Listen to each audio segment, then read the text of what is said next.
As much as a lot of us do our very best to stay positive, optimistic, and just in great moods, there comes a sudden halt that we somewhat cannot avoid. Pesky thoughts that for some reason don't know exactly when they're not wanted. They invade our thoughts like parasites, causing thoughts of doubt and uncertainty. Why do we get these thoughts? Are they a sign we should just quit while we're ahead? Well, it's not that simple. Negative thoughts can open a spiral. You feel depressed, and that causes negative thoughts. Or thinking negatively causes depression. It's not always black and white. It's really full circle sometimes. Well, it comes down to two chemicals that are within our brains. Two chemicals that are currently at war, have always been at war. There's dopamine, which a lot of you know is a chemical that's released when you receive that text message from the one you love, or those likes on Instagram after you posted a cute photo with you and your dog.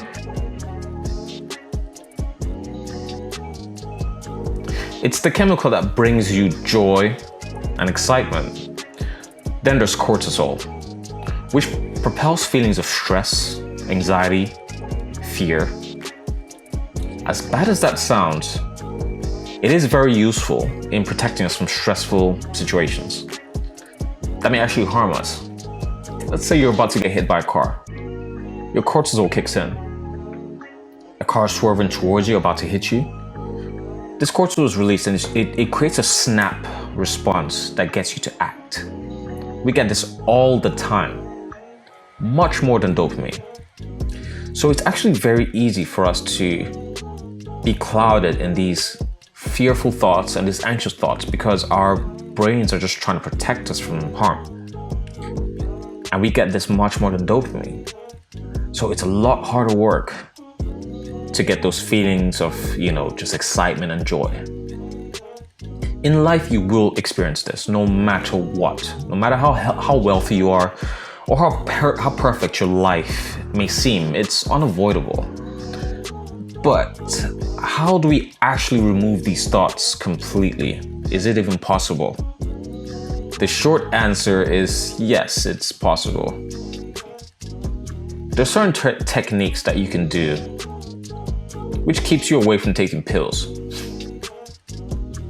Nobody likes taking pills. But there's certain techniques that you can actually practice at home with your friends, with your family, that can actually help you control your anxiety and these negative emotions that creep up into your mind.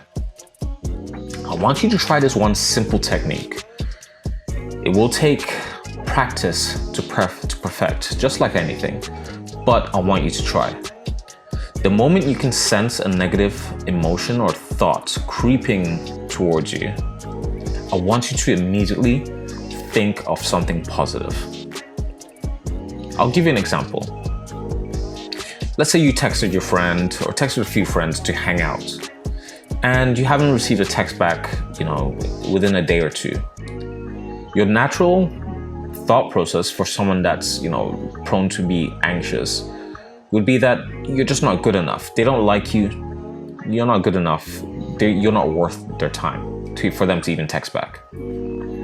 Instead of thinking thoughts like this, try to think and try to imagine that they actually have their own lives. They have things going on. They might have had some stressful situation happen to them, maybe personal or work-related. It happens to me sometimes. Sometimes I don't even want to touch my phone. So you have to think about it that way. Maybe it has nothing to do with you. Maybe they're going through something that has nothing to do with you. They will get back to you when they can. Instead of thinking negative thoughts, flip it into something positive. I'm not saying that them having a stressful situation is positive, but you have to think about it in a way that they have something going on in their lives and it has nothing to do with you. So you have to not think about it negatively towards yourself. Think about it in a way that life happens and they'll get back to you when you can. You are a good person. Another example, let's say you're a writer, you're trying to be a writer, you're writing a book and you can't get past the first page. You're probably naturally going to think that you're just not a good enough writer, and you're probably just going to think, you're done with this, you can't continue. Instead of thinking that, just try to realize that maybe you just need some more inspiration, or you just need to refresh your mind. Take a break. It's okay to take a break. And go for a walk, travel. Take a break and come back to it. Just fill your mind with new experiences and new inspiration, and then you can just get back to it. Instead of thinking you're not good enough, just think that you need more inspiration and that you need to refresh your mind. Now, it sounds simplistic, but it's something that you definitely need to practice on. So try this technique. If you're ever feeling some sort of negative emotion coming your way, just immediately make the decision to flip it into something positive, something that won't affect you negatively, something that is reassuring to yourself. This way of thinking opens a gateway towards self-assurance and happiness. You will no longer let negative emotions cloud your thoughts, and you will ultimately be a more positive and uplifting individual, someone that everyone wants to be around. I hope this has been helpful to you. Leaving a like, a comment, and subscribing really helps me grow this channel and continue creating content like this. I appreciate you all. Till next time.